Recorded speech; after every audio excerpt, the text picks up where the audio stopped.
rendons grâce en ce samedi 20 janvier 2024. Reçois, Père éternel, toute notre reconnaissance pour ce rassemblement autour de ton Fils bien-aimé Jésus-Christ. Merci encore, Seigneur, pour cette soirée où tu nous donnes de pouvoir examiner encore ta parole. Nous voulons continuer, Seigneur, notre série d'études sur les psaumes eschatologiques afin de tirer instruction, Seigneur, de comment nous devons davantage nous comporter au travers même de ton histoire avec ton Fils révélé dans l'Ancien Testament, au travers même également d'Israël que nous avons vu la dernière fois comme étant aussi qualifié de ton serviteur. Nous croyons que nous pouvons aussi tirer instruction pour nous qui sommes de la dispensation de l'Église, de toutes ces belles choses, Seigneur, que tu nous révèles dans ta parole. Merci pour les lumières que tu nous donnes au travers de ton Esprit Saint, parce que, Seigneur, nous sommes dans la réalité en Jésus-Christ. Reçois l'honneur, la louange et la gloire, Père, au nom béni de Jésus de Nazareth. Merci, Seigneur, pour ce psaume 32 que nous allons encore examiner ce soir. Amen. Gloire à Dieu.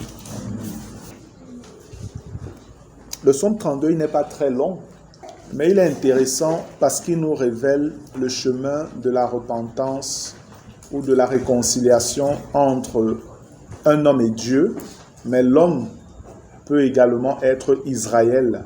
La personne peut être Israël.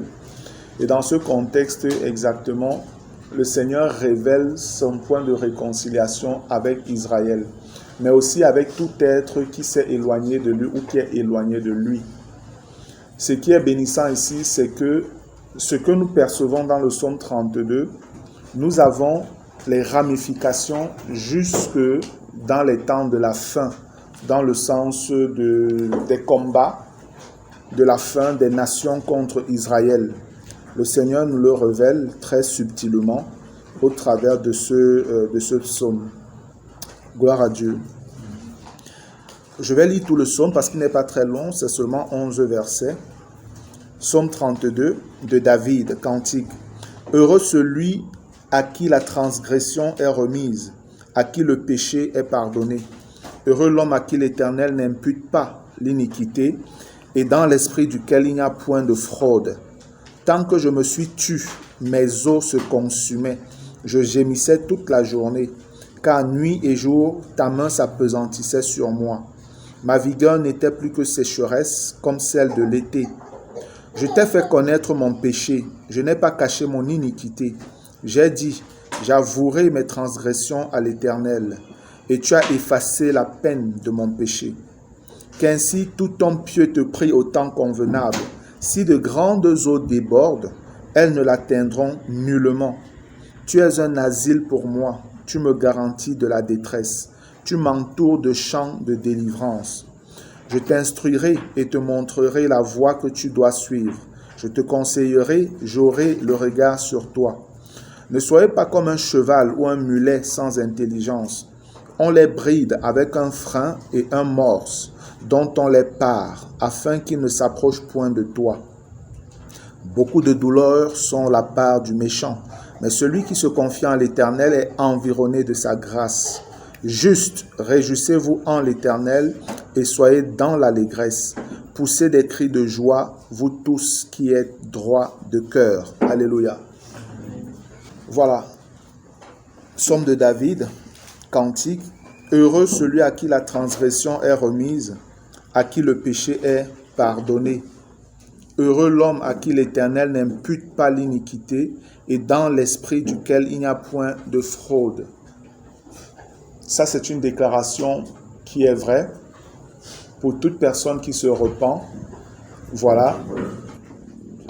La personne reçoit les grâces, les bénédictions du Seigneur. Et toute personne qui se repent sincèrement obtient le pardon de Dieu.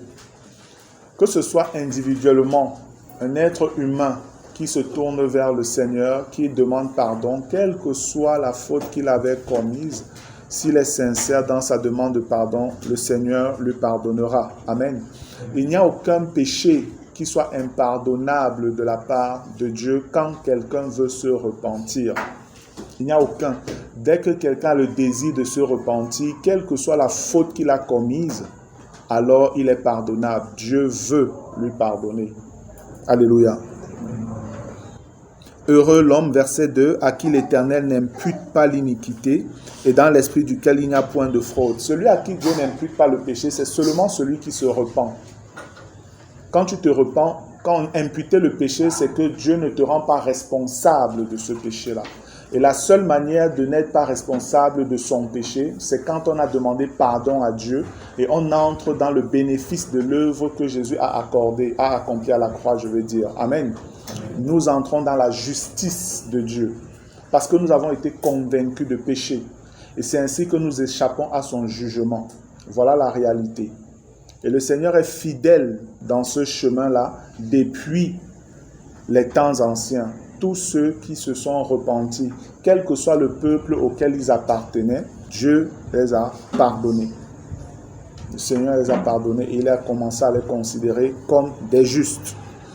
Maintenant, il nous dit au verset 3, « Tant que je me suis tu, mes os se consumaient, je gémissais toute la journée. Car nuit et jour, ta main s'appesantissait sur moi. Ma vigueur n'était plus que sécheresse comme celle de l'été. » Ici, vous devez porter vos regards maintenant sur Israël et voir combien ce peuple souffre encore jusqu'aujourd'hui. Parce qu'Israël refuse de reconnaître son péché. Et parce qu'Israël refuse de reconnaître son péché, ce péché-là demeure sur lui et le jugement de Dieu demeure également sur Israël. C'est pourquoi les Juifs souffrent encore jusqu'aujourd'hui, frères. Dans les médias, on ne parle plus de la guerre avec la Palestine, avec le Hamas et tout. Mais c'est quelque chose qui continue tous les jours. Je dis tous les jours, il y a au moins un soldat israélien qui est tué dans la bande de Gaza. La guerre s'étend déjà avec le Hezbollah iranien qui est entré dedans. Les États-Unis aussi déjà avec le Yémen, ils sont dedans. Donc les médias n'en parlent pas. Je ne sais pas pourquoi les médias ont arrêté d'en parler. Je ne sais pas trop pourquoi. Je n'ai pas encore compris le jeu derrière. Mais ça continue. La guerre continue. Je suis persuadé que si je fouille là maintenant, je peux vous donner le nom de certains soldats qui sont morts aujourd'hui en Israël. Si je fouille, je peux. Parce qu'Israël publie toujours. Israël publie le nom des soldats qui meurent chaque jour. Il publie ça avec l'autorisation des familles. Il publie les noms et les âges et les lieux où ils sont morts. Tous les jours. Si en Israël, il y a des morts, c'est que bien en face, il y a davantage de morts aussi. Davantage, il y a des morts. Et la guerre, elle est sale. La guerre, elle est dure, frère. J'ai envoyé une vidéo exprès dans le groupe Veille Eschatologique où plusieurs n'ont pas eu la force de terminer de regarder. Au vu des atrocités qu'ils voyaient, c'était insupportable. Je voyais ça, je pensais simplement à mes enfants.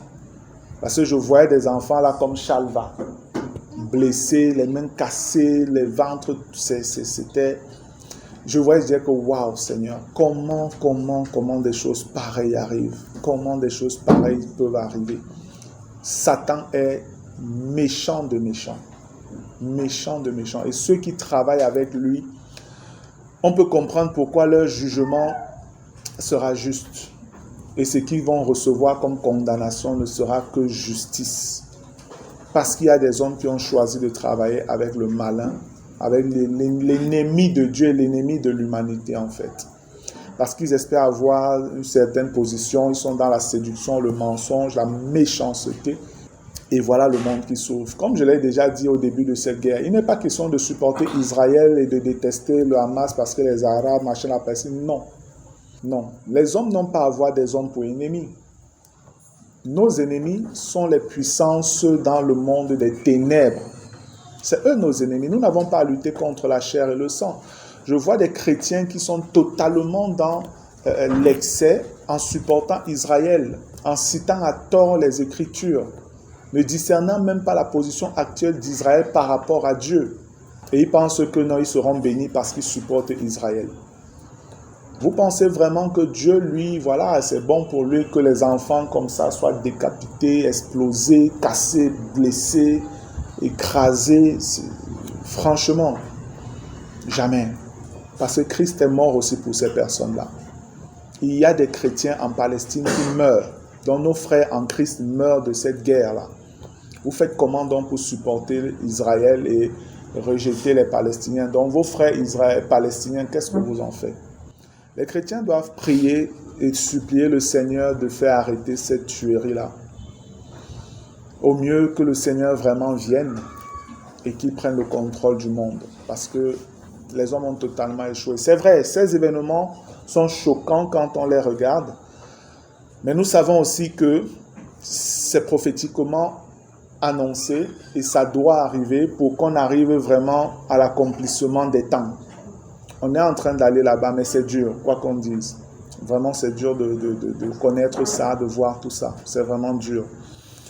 Tant que je me suis tu, mes os se consumaient, je gémissais toute la journée. Car nuit et jour, ta main s'appesantissait sur moi. Ma vigueur n'était plus que sécheresse comme celle de l'été. Lorsqu'il parle ici en disant « je gémissais toute la journée », en fait, c'est pour faire comprendre que je n'ai pas de repos. Et Israël n'a pas de repos. Israël n'a jamais eu de repos depuis qu'ils sont rentrés sur leur terre. Le semblant de repos qu'ils auront, ce sera avec l'Antichrist. Un semblant de repos pendant une petite période.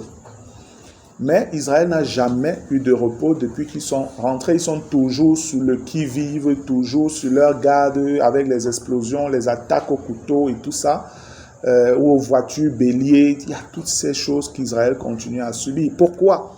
Parce que Israël est en train de cacher son péché. Parce qu'Israël est toujours en train de cacher son péché. Il ne veut pas confesser son péché, reconnaître son péché devant le Seigneur. Et qu'est-ce qui se produit? Car nuit et jour, ta main s'appesantissait sur moi. Dieu continue à laisser Israël dans cet état de souffrance, de guerre, parce que Dieu veut qu'Israël se répande afin que ses plans s'accomplissent.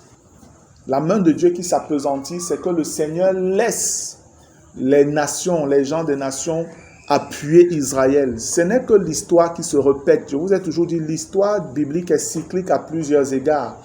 Depuis le temps des juges, lorsque Israël se rébellait contre Dieu, Dieu suscitait une nation ou des nations qui venaient les opprimer véritablement à l'extrême. Et c'est ainsi que Israël prenait conscience de son péché, se repentait, criait à Dieu et Dieu leur envoyait un sauveur, voilà, en personne d'un juge. Et le Seigneur les délivrait. C'est la même chose qui est en train de se produire maintenant. Mais celui que Dieu enverra, le juge qui viendra, ce sera Jésus-Christ lui-même cette fois-ci. Amen. Ce ne sera plus un autre homme, un simple homme. Non, ce sera véritablement le Fils de l'homme, le représentant de l'humanité au sein de la divinité, frère. Je vous parlais déjà de ça, que est-ce que vous vous rendez compte que dans la divinité, il y a un homme, man.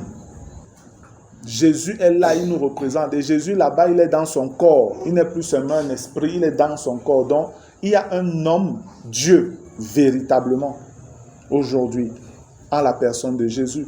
C'est en cela que Jésus peut véritablement nous racheter et tout ça. Parce que comme on parle de proches parents dans l'Ancien Testament, c'était une image de ce qui devait arriver. Il n'y a qu'un homme qui pouvait racheter des hommes. Un homme parfait qui pouvait racheter l'humanité. Amen. Et aujourd'hui, dans la Trinité, on a un homme qui est là, qui est notre défenseur, qui est là pour nous représenter. En qui Dieu, quand Dieu le regarde, Dieu voit l'humanité et Dieu comprend que non, j'ai des partenaires. J'ai des partenaires dans le combat que je mène contre les forces du mal au travers des hommes. Le Seigneur regarde l'humanité non pas simplement dans son péché, mais le Seigneur regarde l'humanité au travers de l'œuvre que Christ a accomplie. Les méchants, les rebelles à Dieu, ils auront leurs conséquences, ils vont avoir leur récompense. Mais l'humanité de manière générale, quand Dieu regarde l'humanité, il regarde l'humanité au travers de l'œuvre que Jésus a accomplie. Et ça, frère, c'est une bénédiction. Amen. C'est une grâce. Je gémissais toute la journée, oui, à cause de ta rébellion, car nuit et jour, ta main s'appesantissait sur moi. Ma vigueur n'était plus que sécheresse comme celle de l'été. Ça, c'est pour montrer que Israël, dans son endurcissement, va davantage faiblir. Pour le moment, ils pensent qu'ils sont forts. Ils ont le soutien des États-Unis, ils ont le soutien de certains pays occidentaux. Mais le temps arrive où Dieu va agir dans le cœur des autres nations. Et ça a commencé déjà. Les Occidentaux sont davantage en train de lâcher Israël. la communauté occidentale, pas les politiciens, la communauté occidentale est contre Israël aujourd'hui de manière claire. Vous suivez les débats dans les chaînes de télé européens, là, c'est contre Israël. Peut-être les télés mainstream encore, les médias mainstream même encore, c'est un peu délicat parce que voilà, on ne permet pas que les gens s'expriment là-bas n'importe comment. Mais si vous regardez sur YouTube ou sur Facebook ou sur les réseaux sociaux, chacun dit ce qu'il veut, chacun parle librement là-bas, c'est grave. C'est grave. Tout est contre Israël maintenant. Les populations sont contre Israël. Dans les groupes où je suis, voilà, avec certains hommes politiques, même certains chrétiens et tout ça, certains sont clairement, voilà, contre Israël et tout ça. C'est vrai que ça fait mal de voir comment la guerre se passe. On voit toujours Israël qui bombarde, qui fait ci. Les gens essayent de dire que non, la réaction d'Israël est disproportionnée par rapport à ce qui a été fait. C'est difficile à juger, frère. Ça, c'est difficile à juger. Moi, je ne veux pas entrer dans ce jugement-là. Moi, ce que je crois, c'est que nous, l'Église, nous devons simplement supplier le Seigneur pour les vies qui sont perdues, qui sont en train d'être perdues là. Le supplier d'agir. Vraiment le supplier d'agir. Lui, il sait comment il agira. Mais c'est dur de voir un père qui, voilà, je voyais une vidéo d'un papa palestinien qui disait au revoir à ses 2 enfants. Des garçons qui avaient peut-être l'âge d'Eshton comme ça, tous les 2. Couché là dans du tissu blanc, on a découvert juste la face, tu vois, le père pleurait sur le visage de ses enfants et puis leur dit au revoir, ça faisait mal. Et tu vois bien qu'un monsieur comme ça, man, vous pensez que qu'est-ce qui est semé dans son cœur? La haine contre Israël, dont Satan est en train de détruire les vies là-bas à tous les niveaux. Que ce soit physiquement pour ceux qui meurent directement ou ceux qui restent vivants, ils restent totalement fermés désormais. Il reste totalement fermé, ce n'est pas évident. Il faut vraiment une action puissante du Seigneur pour sauver plusieurs dans ces conditions-là. C'est vraiment compliqué, frère. Car nuit et jour, verset 4, ta main s'appesantissait sur moi. Ma vigueur n'était plus que sécheresse comme celle de l'été. Parce qu'il n'y a plus de vie. Israël sera mis dans un étau où soit ils demandent pardon à Dieu, ils se repentent, soit ils sont perdus, soit ils sont détruits définitivement. Dieu va aller jusque-là avec Israël. Mais nous savons, selon les prophéties, qu'il y aura toujours un faible reste. Alléluia. Selon les promesses que le Seigneur a faites aux patriarches, aux pères de la nation juive. Verset 5. Maintenant, il dit, « Je t'ai fait connaître mon péché. Je n'ai pas caché mon iniquité. » On aurait même pu dire, « Je n'ai plus caché mon iniquité. » Je n'ai plus caché. Parce que la pression a été tellement forte qu'au final, Israël a compris qu'à ce niveau, nous sommes en train de mourir. On a besoin de secours. Il faut crier à l'Éternel. Il faut confesser nos péchés. Vous avez vu, même quand le peuple s'est détourné de Dieu déjà avant, dans la période même du royaume des rois là-bas et tout, ils ont dû être déportés dans d'autres nations où ils ont été bien menacés, secoués. Et c'est là-bas qu'ils ont commencé à se repentir, reconnaître leurs péchés, les péchés de leurs parents. Et c'est ainsi que le Seigneur les a libérés. Le Seigneur a touché le cœur même des personnes, de leurs ennemis, de ceux qui les tenaient captifs pour qu'ils les libèrent, en leur donnant même les moyens de partir, reconstruire leur ville, leur temple et autres. Ce que Dieu veut, c'est simplement la repentance, la reconnaissance de son péché. Et c'est valable, comme j'ai dit, pour des individus comme pour cette nation d'Israël. Et individus, je nous inclus, nous, toi. Si c'est que ton cœur, tu es encore dans le péché, tu es encore dans une certaine manière en train de jongler, Dieu veut juste que tu te repentes. Amen. Que tu reconnaisses ton péché et le Seigneur te restaure. Et le Seigneur te restaure. L'histoire d'Israël, c'est l'histoire des hommes, c'est l'histoire de l'humanité. Verset 5, « Je t'ai fait connaître mon péché, je n'ai pas caché mon iniquité. J'ai dit, j'avouerai mes transgressions à l'Éternel, et tu as effacé la peine de mon péché. » Alléluia.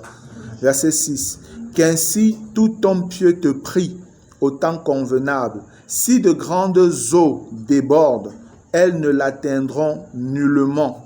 Tu es un asile pour moi, tu me garantis de la détresse, tu m'entoures de chants de délivrance. » Ça, c'est quand Israël s'est repenti.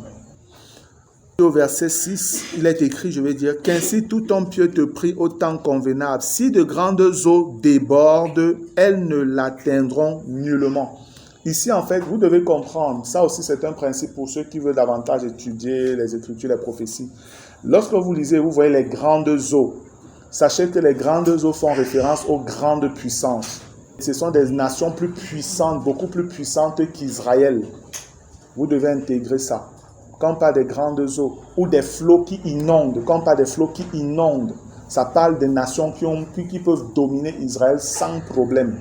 C'est un code de langage prophétique par rapport à Israël et ses ennemis. Gloire à Dieu.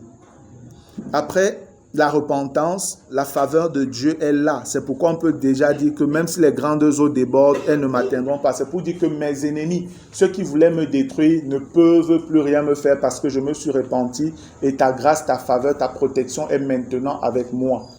Et il dit au verset 7, tu es un asile pour moi. Tu me garantis de la détresse, tu m'entoures de champs de délivrance. Donc Dieu devient ton rempart, ta forteresse, ta protection. Amen. Regardons un peu quelques éléments par rapport même aux grandes eaux. J'ai noté certains points qui peuvent davantage aider. Regardons dans Ésaïe au chapitre 8. Ésaïe chapitre 8, je vais lire à partir du verset 5. Il est écrit: L'Éternel me parla encore et me dit, parce que ce peuple, écoutez, parce que ce peuple, il est question d'Israël. Vous êtes tout quand on dit ce peuple, c'est Israël. Parce que ce peuple a méprisé les eaux de Siloé qui coulent doucement et qui s'est réjoui au sujet de Retsin et du fils de Rémalia. Voici, le Seigneur va faire monter contre eux les puissantes et grandes eaux du fleuve. Shemon a mis entre parenthèses le roi d'Assyrie et toute sa gloire. Il s'élèvera partout au-dessus de son lit et il se répandra sur toutes ses rives. Il pénétrera dans Juda, il débordera et inondera. Il atteindra jusqu'au cou.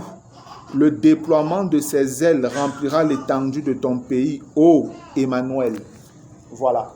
Donc ici, on nous parle de la Syrie qui viendra porter totalement Israël. Et nous savons que Israël du nord a été amené, les 10 tribus ont été amenées par la Syrie. Et là, ici, on nous dit qu'ils ont amené la Syrie, ils ont même touché une partie de Juda pour partir avec eux. Mais nous savons que Juda, dans la totalité, va être aussi amené en exil par Babylone de Nabuchodonosor.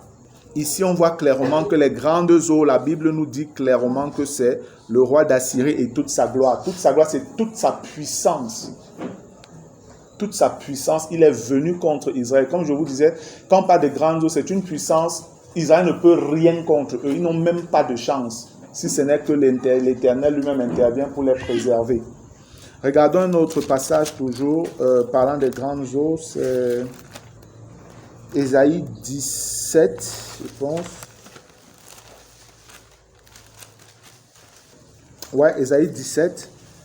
Je vais lire à partir du verset 12. Il est écrit: « Oh, quelle rumeur de peuples nombreux !» Après on dit: « Ils mugissent comme mugit la mer. » Vous voyez qu'on compare les peuples nombreux à la mer. Quel tumulte de nations. On parle des nations maintenant. Elles grondent comme grondent les eaux puissantes. Les nations grondent comme grondent les grandes eaux. Vous voyez ici que c'est les nations maintenant qui se sont levées totalement contre Israël. Il les menace et elles fuient au loin, chassées comme la balle des montagnes au souffle du vent, comme la poussière par un tourbillon. Quand vient le soir, voici, c'est une ruine soudaine. Avant le matin, ils ne sont plus. Voici le partage de ceux qui nous dépouillent, le sort de ceux qui nous pillent. Là, on voit toutes les nations qui sont venues contre Israël, mais ils ont rencontré Dieu. Ils ont fait face au Seigneur parce que le Seigneur est venu pour défendre Israël après la repentance d'Israël. Regardons dans Apocalypse 17. Apocalypse 17 nous parle de la prostituée. Je vais lire le verset 1, il est écrit: « Puis un des 7 anges qui tenaient les 7 coupes vint, et il m'adressa la parole en disant: Viens, Je te montrerai le jugement de la grande prostituée qui est assise sur les grandes eaux. La Bible nous a montré que les grandes eaux, ce sont les grandes nations, les nations puissantes. Donc la prostituée qui est assise sur les grandes eaux, c'est pour nous dire que cette prostituée-ci, qui est en fait la religion mondiale, va dominer réellement sur le monde à la fin des temps. À la fin des temps, pendant la période de tribulation. Il y aura une religion mondiale à laquelle toutes les nations seront soumises. Toutes les nations seront soumises à cette religion mondiale-là. Le verset 15 encore nous dit, je peux prendre à partir du verset 14, « Ils combattront l'agneau et l'agneau les vaincra, parce qu'il est le Seigneur des seigneurs et le roi des rois. Et les appelés, les élus et les fidèles qui sont avec lui les vaincront aussi. Et il me dit, les eaux que tu as vues sur lesquelles la prostituée est assise, ce sont des peuples, des foules, des nations et des langues. » Donc vous voyez clairement que quand on parle des grandes eaux et tout, ça fait référence à des nations qui se tournent contre Israël. C'est des puissants qui se tournent contre Israël. Amen. Nous revenons donc dans le psaume 32. Je relis les versets 6 et 7. « Qu'ainsi tout homme pieux te prie au temps convenable. Si de grandes eaux débordent, elles ne l'atteindront nullement. Tu es un asile pour moi, tu me garantis de la détresse, tu m'entoures de chants de délivrance. » Je voudrais davantage insister ici que le Seigneur, pour que Israël soit épargné, il n'y a pas un autre moyen que la repentance et la reconnaissance de Jésus comme le Sauveur. Il n'y a pas un autre moyen. Vous ne pouvez pas penser que Israël va bénéficier des grâces de Dieu simplement parce que ils sont enfants d'Abraham, machin. Paul a dit ça ne tient pas la route. Quand vous lisez Romains 9, Paul fait clairement comprendre que mes amis, ça ne tient pas la route. Pour que vous en bénéficiez, vous devez véritablement manifester la foi d'Abraham pour être réellement ses enfants. Sinon, vous êtes comme toutes les autres nations, rebelles, et vous subirez le jugement de Dieu. Amen. Amen. Regardons un peu dans Joël. Joël au chapitre 2. Joël le chapitre 2, je vais lire à partir du verset 12. Ici, il est question justement de l'invitation de Dieu à Israël pour se repentir. Joël chapitre 2, à partir du verset 12, il est écrit « Maintenant encore, dit l'Éternel, revenez à moi de tout votre cœur, avec des jeûnes, avec des pleurs et des lamentations. Déchirez vos cœurs et non vos vêtements, et revenez à l'Éternel votre Dieu, car il est compatissant et miséricordieux, lent à la colère et riche en bonté, et il se repent des maux qu'il envoie. » Ça fait vraiment un peu résumé du psaume 32 que nous sommes en train de lire. « Qui sait s'il ne reviendra pas et ne se repentira pas, et s'il ne laissera pas après lui la bénédiction, des offrandes et des libations pour l'Éternel, votre Dieu. Sonnez de la trompette en Sion, publiez un jeûne, une convocation solennelle. » Parce qu'il n'est pas question ici de la repentance d'un petit groupe, mais il est question de la repentance du peuple. Du peuple. Israël a résisté jusqu'à aujourd'hui parce qu'il y a toujours eu un petit reste fidèle qui s'est présenté devant Dieu pour lui. Et Dieu a toujours regardé Israël au travers de ce petit peuple-là, de ce petit nombre. Mais pour la fin, ce que Dieu va demander, c'est une repentance nationale. Sinon, il n'y a pas de pardon. C'est une repentance nationale que le Seigneur demande. Et c'est pourquoi vous pouvez voir Paul dans Romains, quand il nous fait comprendre « et tout Israël sera sauvé ». C'est pour parler en fait de la masse, la grande majorité du peuple va réellement reconnaître que c'est Jésus qui était le Messie. Mais quel reste? Zacharie nous dit c'est les 1/3. On aura déjà pressé les 2/3 jusqu'à les détruire totalement. C'est le petit reste là qui va finalement, sous la pression que Dieu va leur mettre au travers de l'Antichrist et de ses armées, ils vont se tourner à Dieu demandant le secours. Et le Seigneur va les aider en leur envoyant un esprit qui va leur ouvrir maintenant les yeux parce que par leur attitude repentante, la malédiction qui était jetée sur Israël pour qu'ils soient aveugles, pour qu'ils n'entendent pas et ne comprennent pas, sera ôtée. Et c'est ainsi que davantage ils se repentiront selon la volonté de Dieu. On va voir ça dans Zacharie aussi, tout à l'heure.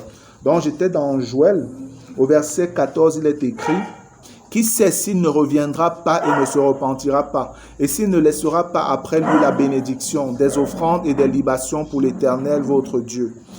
Sonnez de la trompette en Sion, publiez un jeûne, une convocation solennelle. Assemblez le peuple, formez une sainte réunion, assemblez les vieillards, assemblez les enfants, même les nourrissons à la mamelle, que l'époux sorte de sa demeure et l'épouse de sa chambre. Qu'entre le portique et l'autel pleurent les sacrificateurs, serviteurs de l'Éternel, et qu'ils disent: Éternel, épargne ton peuple. Ne livre pas ton héritage à l'opprobre, aux railleries des nations. Pourquoi dirait-on parmi les peuples: où est leur Dieu?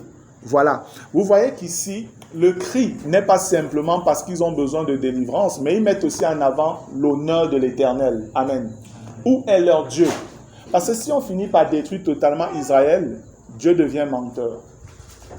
Et là, ils sont dans le jeûne, dans les supplications, dans les larmes et tout, pour aussi la gloire de Dieu. Et c'est ce qui va pousser Dieu à agir. Israël ne va plus agir pour sa gloire. Israël ne va plus agir pour son bien-être, pour son confort, comme ils sont en train de fonctionner aujourd'hui, comme s'ils n'ont pas besoin de Dieu. Parce qu'ils estiment qu'ils sont puissants, ils sont forts. Mais la Bible nous fait comprendre que leur force ne sera que sécheresse très bientôt. Ils n'auront plus de remparts. Ils n'auront plus de bâtons sur lesquels s'appuyer.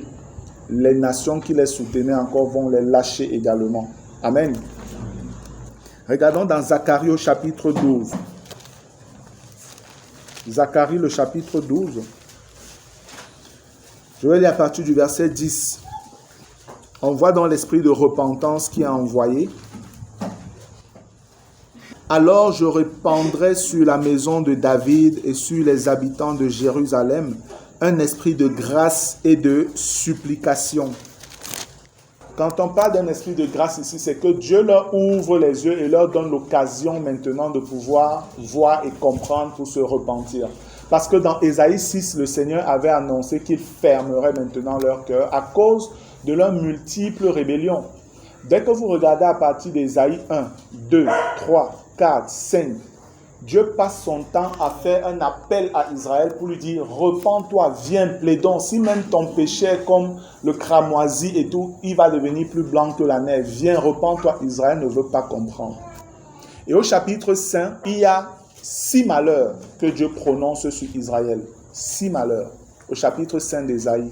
Et à partir du chapitre 6, Dieu se révèle dans une autre dimension à Ésaïe pour lui faire comprendre, il lui fait voir sa gloire, en lui faisant comprendre que vous êtes un peuple qui avait sali mon nom. Vous êtes un peuple qui avait le cœur endurci. J'ai tout fait pour que vous reveniez. Personne au milieu de vous ne veut comprendre. Je vous ai même donné des enfants, même des enfants pour dirigeants. Et regardez le désordre qui se passe. Même là, vous ne comprenez pas. Maintenant, moi, donc, je vais vous endurcir maintenant. C'est pourquoi vous voyez dans Ésaïe 6, Dieu ouvre clairement les yeux de son prophète et il dit au prophète après: déclare ceci. Vous regardez, mais vous ne verrez rien. Vous entendez, vous ne comprendrez pas. Vous fermez. Dieu a fermé totalement les yeux du peuple. Jésus vient et confirme cela dans les évangiles, disant que voilà, ce peuple est endurci comme ça parce que voilà ce qui avait été annoncé. Et c'est toujours dans cet état qu'ils vont faire jusqu'à tuer le Messie à cause de leur aveuglement. À cause de leur aveuglement. Mais quand on regarde aussi dans l'étude toujours prophétique avec les apôtres, Paul nous fait comprendre que le Seigneur, voyant le cœur d'Israël, a voulu aussi sauver les nations. C'est pourquoi il a même laissé Israël dans cet état d'endurcissement, pour se tourner vers les nations.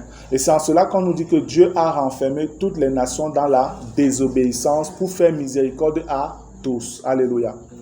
Ça, quand tu l'as compris, tu peux comprendre aussi pourquoi Paul exulte, est vraiment en état de grande exultation à la fin du chapitre 11 de Romains. Parce que voilà, il voit la sagesse de Dieu, comment Dieu a agi, de manière à ce qu'aucun peuple ne peut penser qu'il a été privilégié et l'autre laissé. Non. Dieu a choisi peut-être Israël, mais le choix de Dieu porté sur Israël n'a jamais empêché les autres nations d'être sauvées. Jamais. Et la preuve, c'est qu'au cours de l'histoire, on voit des gens des autres peuples qui se répandent, qui reconnaissent le Seigneur, l'Éternel, comme le Dieu Tout-Puissant, et ils sont sauvés. C'est à tel point qu'il y a même des personnes qui ne font pas partie d'Israël, qui sont l'ascendance de Christ. Rahab, la prostituée, par exemple. Naomi, quand vous voyez, comme Ruth, c'est Ruth, je veux dire. Lorsque vous voyez ces personnes, ce n'étaient pas des Juifs, mais ce sont des personnes qui ont cru au Dieu d'Israël. Et sur le plan charnel, on voit David qui sort de là et on voit Jésus qui finit par venir de cette lignée sur le plan humain. Amen. Dieu est resté juste. Aucun homme ne peut lui faire un reproche. C'est l'ignorance qui fait qu'aujourd'hui, certains disent que le peuple est élu. Pourquoi? Donc Dieu a choisi un pays, il a rejeté les autres. C'est Satan qui est derrière. Ils sont simplement voilés. Le Seigneur ne fait point de favoritisme. Amen. Mais dans sa souveraineté, il choisit le moyen de salut des hommes. Et les hommes n'ont qu'à se soumettre à lui. Point. Parce que ce sont des pécheurs. Gloire à Dieu. Zacharie, le chapitre 12. Je vais lire à partir du verset 10 donc. Alors je répandrai sur la maison de David et sur les habitants de Jérusalem un esprit de grâce et de supplication, et ils tourneront les regards vers moi, celui qu'ils ont percé. Ils pleureront sur lui comme on pleure sur un fils unique. C'est ce qu'on voyait déjà dans Joël quand le Seigneur parlait de repentance, des pleurs. Ils pleureront amèrement sur lui comme on pleure sur un premier-né. En ce jour-là, le deuil sera grand à Jérusalem, comme le deuil d'Adadrimon dans la vallée de Megiddo. Le pays sera dans le deuil, chaque famille séparément. Vous voyez qu'ici, c'est une repentance nationale. C'est les tribus, tout le monde pleure, chacun se repent. Comme le deuil d'Adadrimon dans la vallée de Megiddo, le pays sera dans le deuil, chaque famille séparément. La famille de la maison de David séparément et les femmes à part, la famille de la maison de Nathan séparément et les femmes à part, la famille de la maison de Lévi séparément et les femmes à part, la famille de Chiméi séparément et les femmes à part, toutes les autres familles, chaque famille séparément et les femmes à part. Amen. Voilà en fait l'élan de repentance nationale dans laquelle Israël entrera. Et ça nous rappelle donc la prophétie d'Ézéchiel 37. Lorsque Israël va se repentir comme ça, c'est à ce moment donc que le Seigneur dit au prophète Ézéchiel, souffle sur ces eaux. Et le souffle, c'était l'esprit. Le souffle, c'était l'esprit. C'est ce que le psaume 32 nous dit. Regardons dans le psaume 32, revenons au psaume 32. Le Seigneur parle de repentance, il invite à la repentance et on voit les signes de la repentance qui sont manifestés déjà à partir du verset 5. Je t'ai fait connaître mon péché, je n'ai pas caché mon iniquité. J'ai dit, j'avouerai mes transgressions à l'Éternel. Et tu as effacé la peine de mon péché. Donc Dieu ne lui impute plus son péché. Qu'ainsi tout homme pieux te prie au temps convenable. Si de grandes eaux débordent, elles ne l'atteindront nullement. Dieu va les délivrer dans des nations fortes qui venaient contre elles. Tu es un asile pour moi, tu me garantis de la détresse. Tu m'entoures de champs de délivrance. Regardez le verset 8. Je t'instruirai et te montrerai la voie que tu dois suivre. Je te conseillerai, j'aurai le regard sur toi. Ça fait penser à quoi? Ou à qui? Au Saint-Esprit. Ça, c'est le ministère du Saint-Esprit. Ici, c'est le Saint-Esprit en fait qui est mis en avant. Et c'est pourquoi par la suite, une des bénédictions qui va suivre la repentance du peuple, ce sera que Dieu va déverser dans le Saint-Esprit sur le peuple. On va le voir. Je relis encore le verset 8. Je t'instruirai, c'est le Saint-Esprit qui nous instruit. Après il dit, et te montrerai la voie que tu dois suivre. C'est le Saint-Esprit qui est censé nous conduire. Je te conseillerai, c'est le Saint-Esprit qui est cet esprit de sagesse qui nous guide. J'aurai le regard sur toi. Parce que le Saint-Esprit, lui, il est toujours là. Amen. Ça, en fait, c'était pour révéler que ceux qui vont se repentir, ils recevront mon esprit et ils marcheront désormais comme je demanderai. Quand vous regardez la suite en bas, au verset 9, il dit, « Ne soyez pas comme un cheval ou un mulet sans intelligence. On les bride avec un frein et un morse dont on les part, afin qu'ils ne s'approchent point de toi. » Ici, en fait, le Seigneur leur fait comprendre que vous n'allez plus marcher selon la loi, mais vous marcherez guidés, conseillés, éclairés, dirigés par mon esprit désormais. Parce que ici, quand on dit « ne soyez pas comme un cheval ou un mulet sans intelligence », parce que la loi, quand on la donnait, ils appliquaient la loi sans même la comprendre. Parce que la loi était là et il y avait le fouet à côté, ou le jugement de Dieu.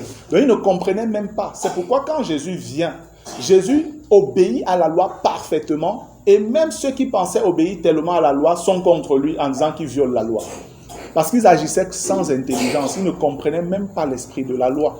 Mais Dieu leur fait comprendre, je vais vous donner mon esprit maintenant. C'est lui qui va vous diriger. Vous n'aurez plus besoin de fonctionner comme sous la loi, parce que mon esprit sera en vous et il vous dirigera selon mes principes. Et c'est ainsi que vous connaîtrez vraiment l'allégresse et le vrai bonheur. Regardons donc la suite. Rentrons un peu dans Joël pour voir cette bénédiction qui suit. Joël, le chapitre 2. Joël, le chapitre 2, je vais lire à partir du verset 18.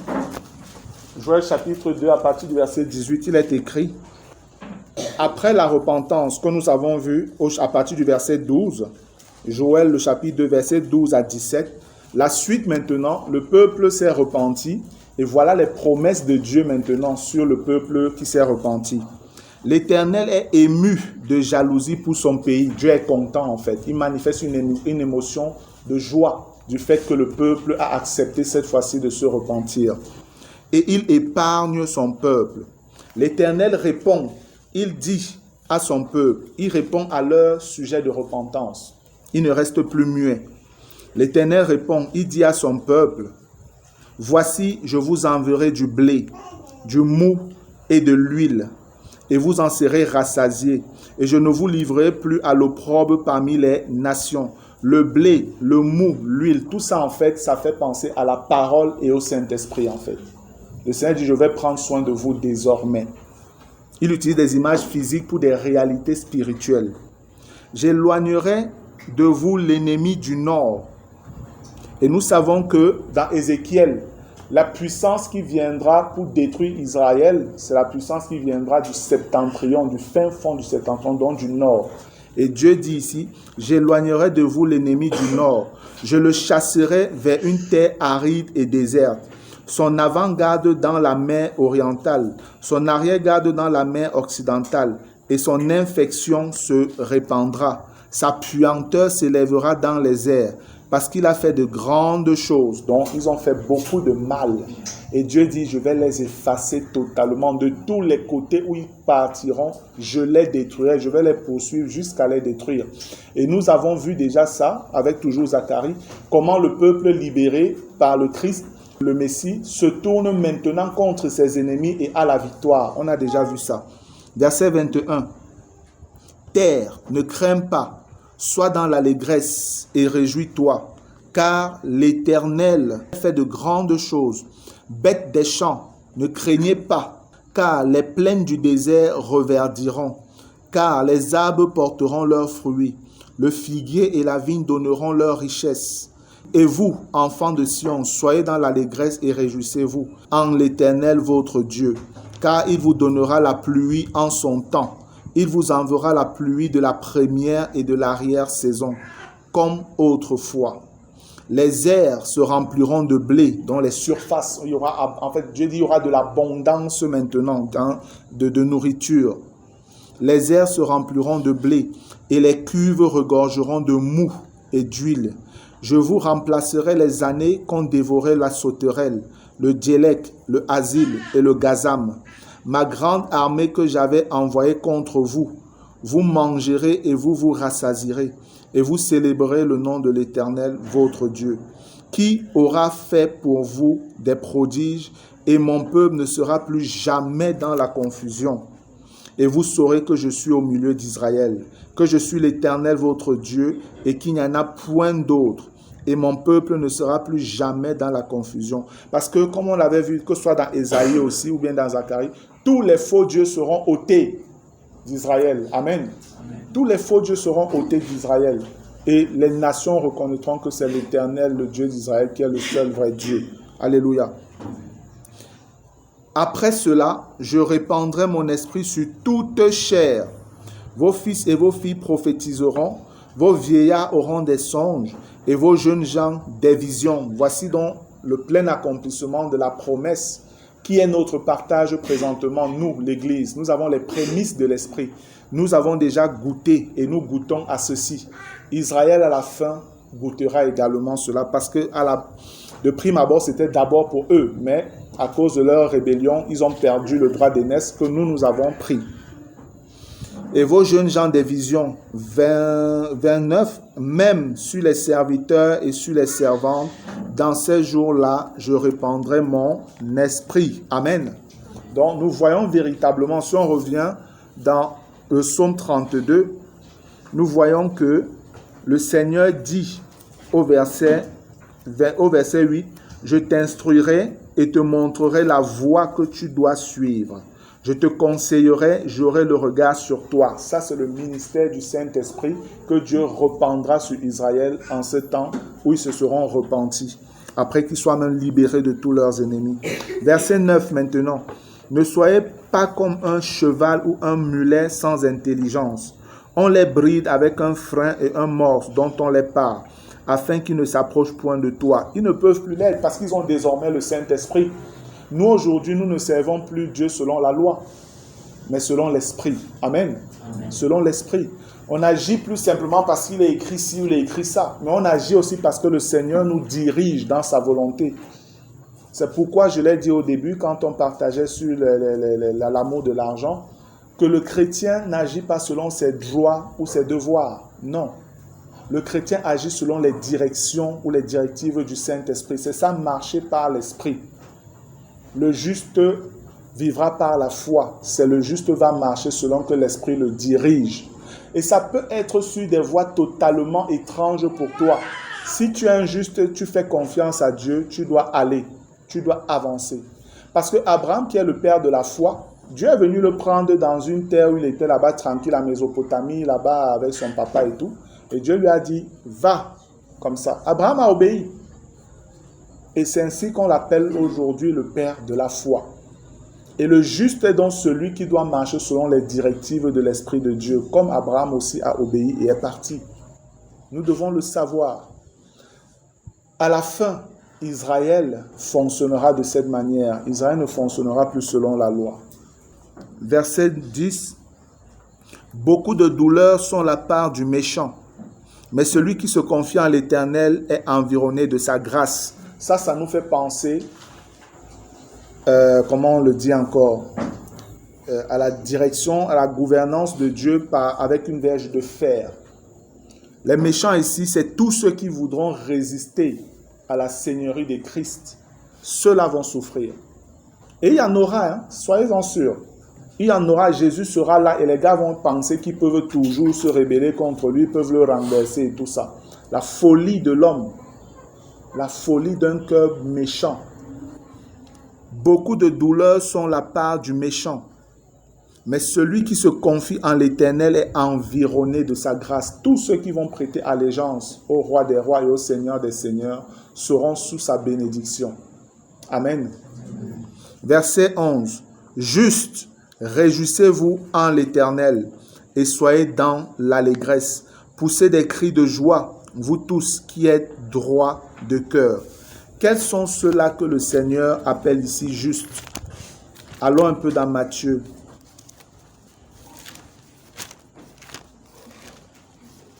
Matthieu chapitre 25. Comme je l'ai dit, le verset 10 présente les personnes qui seront rebelles à Dieu et aussi les personnes qui vont lui faire confiance. Et le Seigneur donne de comprendre qu'au final, ceux-là qui vont se soumettre à lui seront donc dans l'allégresse. Il les appelle les justes. Dans Matthieu 25, on va voir ceux qui sont les justes. Matthieu 25, à partir du verset 31, il est écrit « Lorsque le Fils de l'homme viendra dans sa gloire avec tous les anges, il s'assiera sur le trône de sa gloire. Toutes les nations seront assemblées devant lui. Il séparera les uns d'avec les autres, comme le berger sépare les brebis d'avec les boucs. Et il mettra les brebis à sa droite et les boucs à sa gauche. Alors le roi dira à ceux qui seront à sa droite, « Venez, vous qui êtes bénis de mon Père. Prenez possession du royaume qui vous a été préparé dès la fondation du monde. Car j'ai eu faim et vous m'avez donné à manger. J'ai eu soif et vous m'avez donné à boire. J'étais étranger et vous m'avez recueilli. J'étais nu et vous m'avez vêtu. J'étais malade et vous m'avez rendu visite. J'étais en prison et vous êtes venus vers moi. Verset 37 maintenant. Les justes lui répondront, Seigneur, quand avons-nous vu avoir faim et t'avons-nous donné à manger, ou avoir soif et t'avons-nous donné à boire? Quand avons-nous vu étranger et t'avons-nous recueilli, ou nu et t'avons-nous vêtu? Quand avons-nous vu malade ou en prison et sommes-nous allés vers toi? Et le roi leur répondra, je vous le dis en vérité, toutes les fois que vous avez fait ces choses à l'un de ces plus petits de mes frères, c'est à moi que vous les avez faites. Amen. Voici où s'accomplit donc Genèse 12, le verset 3. Quelqu'un peut lire ça rapidement? Genèse 12, 3. Parce que certains citent Genèse 12, 3 aujourd'hui avec la guerre d'Israël et le Hamas. Ce n'est pas ça. Voici le réel accomplissement de Genèse 12, 3. C'est pendant la période de la tribulation là. Quelqu'un peut lire ça rapidement? Genèse 12, 3. 10 secondes. Je bénirai ceux qui te béniront et je maudirai ceux qui te maudiront. Et toutes les familles de la terre seront bénies en toi. Amen. Voilà en fait l'accomplissement. Je bénirai ceux qui te béniront et je maudirai ceux qui te maudiront. Et toutes les familles de la terre seront bénies en toi. Voilà le véritable accomplissement de cette promesse-là. Il est question d'un Israël qui a reconnu en Dieu son sauveur et qui est attaqué par l'ennemi à cause de son refus de se soumettre à l'ennemi et qui est maintenant persécuté par les nations rebelles à Dieu. Et il y a les gens des nations qui, eux, ne vont pas se soumettre à l'Antichrist et seront prêts à prendre des risques pour aider les Juifs. C'est eux que Jésus appelle dans Matthieu 25 à ces plus petits de mes frères. Ce sont les Juifs en fait. Les justes, c'est ceux des nations qui auront refusé de se soumettre à l'Antichrist et seront prêts à mettre leur vie en jeu pour sauver ce peuple parce qu'ils reconnaîtront en ce peuple le peuple du véritable Dieu et ils auront leur récompense. Dans le psaume 32, donc, au verset 11, le Seigneur dit « Juste, réjouissez-vous en l'Éternel et soyez dans l'allégresse. Poussez des cris de joie, vous tous qui êtes droits de cœur. » Alléluia. Voilà, frère. Ce qui est encore bénissant ici, je l'ai déjà dit, c'est que vous vous rendez bien compte qu'en fait, la parole ne fait que dire les mêmes choses, mais sous différents angles, de différentes manières. C'est les mêmes choses qui reviennent. Il faut simplement savoir les discerner, les voir, où Dieu les a mis, où Dieu les a placés. Et j'expliquais, je pense peut-être mercredi, je ne sais plus, que la parole est telle que, elle est peut-être grosse comme ça, la Bible. Mais en fait, Dieu ne fait que répéter les mêmes choses. Elle est grosse parce que dans l'humanité, il y a diverses branches de personnes fonctionnant dans divers domaines. La manière dont raisonne un scientifique n'est pas la même manière dont raisonne un littéraire, par exemple. Et si on peut même entrer dans les spécificités encore, ça va encore augmenter de volume. La manière dont réfléchit un mathématicien n'est pas la même manière dont réfléchit un chimiste, ou un physicien, ou encore un médecin. Tous sont scientifiques, mais ils ne réfléchissent pas de la même manière. Et c'est ainsi que quand un mathématicien s'approche de la parole, il y a des éléments que Dieu a mis dans la parole qui permettent aux mathématiciens, de comprendre facilement le Seigneur, de le comprendre, de le voir se révéler d'une certaine manière, selon vraiment la conception de sa personne. Il y a des éléments dans la parole, lorsque c'est un artiste qui s'approche de la parole, il voit des choses que les autres ne voient pas. Et quand un artiste parlera du Seigneur, le langage qu'il utilisera t'émerveillera en fait, parce qu'il est dans son domaine. C'est ainsi que quand on parle même d'artiste, tu verras peut-être un musicien qui te parlera de certains éléments de la parole, tu diras seulement « waouh ». Tu verras peut-être un comédien qui te parlera des éléments de la parole, tu diras « waouh ». Tu verras un potier, ainsi de suite. C'est pourquoi la parole est grosse comme ça. Mais Dieu aurait pu la réduire, mais ça aurait fait une humanité unicolore. Un seul type, comme si il y a des robots. C'est la diversité de l'humanité, la diversité des hommes, les richesses que Dieu a mis dans chaque être qui font même que la parole est aussi grande qu'elle est. Mais quand vous prenez la peine de lire, vous touchez des points qui vous ramènent presque aux mêmes choses et qui terminent toujours de la même manière. qui permet de toucher toujours les autres points. Des éléments peut-être que d'autres ne voient pas, mais toi tu vois, tu peux expliquer et ça renvoie toujours à la même chose. Ça, c'est simplement pour nous encourager davantage à étudier les Écritures. Ce n'est pas toujours hermétique comme certains pensent, donc fermé, difficile à comprendre. Pas toujours. Selon que Dieu, voilà, il t'a fait, selon tes talents, selon tes capacités. Si tu sondes les Écritures, le Seigneur saura aussi te révéler un certain nombre de choses. Et même si tu ne comprends pas tout directement, mais que tu as quand même l'habitude d'être en contact avec les Écritures, lorsque peut-être un frère mature, un dirigeant, un enseignant, un ancien ou un docteur, je ne sais pas trop quoi, expliquera des choses, tu comprendras facilement. Parce que tu es déjà imprégné de la chose. Amen. Il apportera simplement quelques lumières selon le ministère qu'il a reçu de la part de Dieu. Gloire à Dieu. Voilà, frère, pour le psaume eschatologique 32, je vais rendre grâce au Seigneur. Et puis, s'il y a des interventions, des questions, on les prendra et on prendra un moment de prière avant de se séparer. Gloire à Dieu. Seigneur notre Dieu, nous voulons te rendre grâce une fois de plus. Merci pour ta sagesse. Merci pour ta parole. Merci Seigneur parce que tu es celui qui nous ouvre l'esprit, l'intelligence pour que nous comprenions ces choses. Reçois toute notre reconnaissance pour cette grâce éternelle que tu nous révèles. Merci pour ces trésors que tu mets à notre disposition. Nous te supplions maintenant de nous aider, Père, non simplement à connaître ces choses, mais aussi à vivre conformément à elles, afin d'être prêts. Lorsque la trompette sonnera pour le grand départ, l'enlèvement, Seigneur, que nous soyons du nombre de ceux-là qui partiront, parce que nous nous sommes gardés purs, sans tache, ni rien de semblable, mais saints et irrépréhensibles. Cela est possible par ton esprit, Seigneur. Lui qui est là pour nous conseiller, lui qui est là pour nous diriger, lui qui est là pour nous montrer la voie que nous devons prendre, Père. Nous voulons davantage lui faire confiance, ô Dieu, et nous te supplions de nous donner des cœurs d'obéissance, au nom puissant et glorieux de Jésus-Christ. Amen. Gloire à Dieu.